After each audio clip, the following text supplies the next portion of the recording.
Hello everybody, my name is Ethan. Welcome back to the Go Battle League, where today we're going to be hopping in to the Halloween Cup featuring a team of Alolan Marowak, CRAWDAUNT, and Jellicent. Now, before the video really starts to get going here, I want to take a second and say thank you guys so much for 230 subscribers. It is crazy the amount of growth that we have seen in the last couple of weeks here. I can't really fathom it, guys.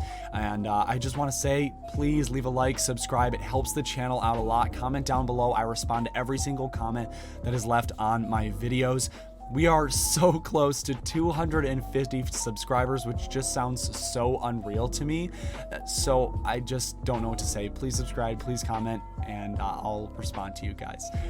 So without that done, I have one more announcement, and that is you may hear a little bit of difference in the quality of the audio of these recordings coming up, and that is because I actually purchased a new mic. Now, I used to have a mic that kind of was on a crane sitting right here, and you could always see it in shot. Now I'm going to show you guys the camera down below here. I have another new mic. It's very, very nice, a very expensive mic. I paid a little bit too much than I should, but I am dedicated to you guys. I want to give you guys more content. I'm trying my best to supply more content and better quality content.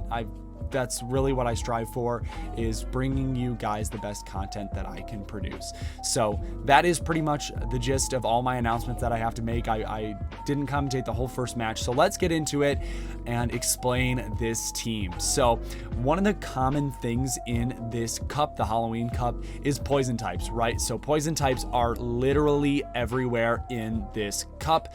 And so a lot of the common meta breakers are going to be ground types, such as Nidoqueen, and even Pokemon that end up having a ground move, such as, well, also, you know, Runegregus, Golurk, Crocodile, but the ones with ground type moves, such as Alolan Marowak, as well as, what's the one? Toxicroak, right? Okay, I don't know. I couldn't think of that one, guys. But yeah, Toxicroak. So I thought, you know what? Let's counter those ground types by having water types, right? Some really, really solid water types in this meta. And I decided to run one of the spiciest ones, that being CRAWDAUNT. Now, if any of you are familiar with CRAWDAUNT, we're going to get a great showcase as I'm talking about it here against this Nidoqueen, guys.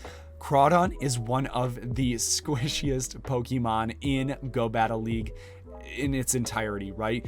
But it dishes out some of the biggest damage in the game. It is going to be putting in so much work in this video. It is very insane. Now, usually it runs Snarl instead of Waterfall, but Snarl doesn't hit, obviously, the fairy types in this meta for super effective, whereas these waterfalls are going to be hitting nearly everything for neutral or super effective damage, right? So hopping into this next match, we are going to be leading against not an Alolan Muck, a regular Muck. Now, Muck has access to 3 popular moves. The first one you can see there being Acid Spray. It also has access to Dark Pulse, and the last one being Thunder Punch. That is pretty popular. Now, I will say most of the time people are going to be ending up running Acid Spray in this meta, just because Thunder Punch is not going to be hitting those ground types, and there are not a lot of Pokemon that actually get hit by Thunder Punch for good damage in this meta. Obviously, though, if they were running Thunder Punch against my team, it would have been very good. We are going to end up having to shield this, though, just because if it was a Dark Pulse, it still would have been doing crazy damage, and I do end up lagging a bit here. I have really great connection here at school, so it is not on my end that it's happening like this, and it's just kind of the game we play.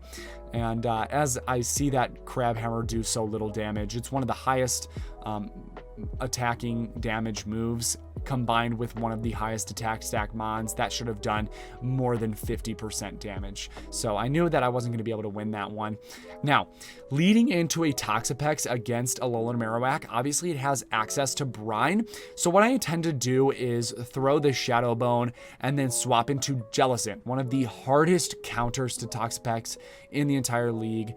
Obviously, the Water type resists the Brine, and the Ghost type resists all poison moves. So they're going to be swapping swapping in a Nidoqueen here, and we have a really good answer, obviously, since we have the Bubble Beams. Bubble Beams do a ton of damage for being a low energy cost move, very spammy, as well as they drop the attack of the Nidoqueen. So that is really, really good. We end up getting a shield out of this Nidoqueen from just a Bubble Beam, which is really, really nice to see.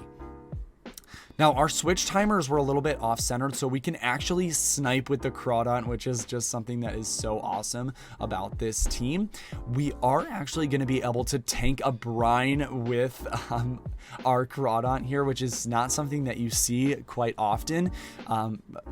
CRAWDAUNT tanking 2 moves, but again, lag in this matchup had me not being able to throw that Night Slash. So that definitely sucked a little bit, but we are still going to be in a good position for this match. We are even shields, and we're going to end up throwing this Bubble Beam here. I don't want them to get to another brine and pressure a shield of mine, but they end up shielding here, and then they're going to swap into a Salazzle, and I am very jealous of this trainer. Salazzle is such a awesome mon to have, just because it is so hard to get this Pokemon. Please comment down below if you have a Salazzle. You are so lucky. Female Salandits from those eggs is a very, very low chance to get one of those. So if you have a Salazzle, comment down below. That would be really cool to see how many people end up having one. So we win that matchup there, which is really, really nice. Hopping into the next one, though, we're going to be up against a Ninjask, a really positive lead for Shadow Alolan Marowak, because these Fire Spins, as you can see, are going to be chunking this Ninjask, and they're going to be able to throw, yeah, an Aerial Ace here, which actually does a ton of damage, and they end up catching this Bone Club onto their Mandibuzz, which really sucks, but we have a really good answer to Mandibuzz, that being CRAWDAUNT. Now, the thing is, they are going to have to throw 2 Aerial Aces to really beat us in this matchup, and since they are not running Air Slash, we are going to be able to do very well in this matchup.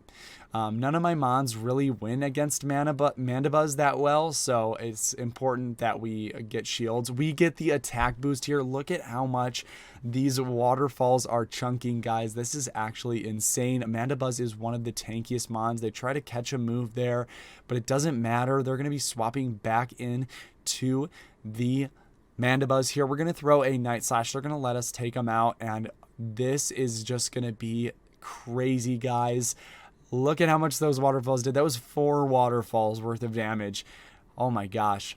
We're going to be able to swap back into a Alolan Marowak here. 3 more Fire Spins, and we win that matchup. And that's going to be all the video that I have for you guys today. If you did enjoy the video, please be sure to leave a like, subscribe, comment down below which battle was your favorite. 1, 2, 3, 4, or 5. Thank you guys so much for watching, and I'll see you in the next one. Peace out.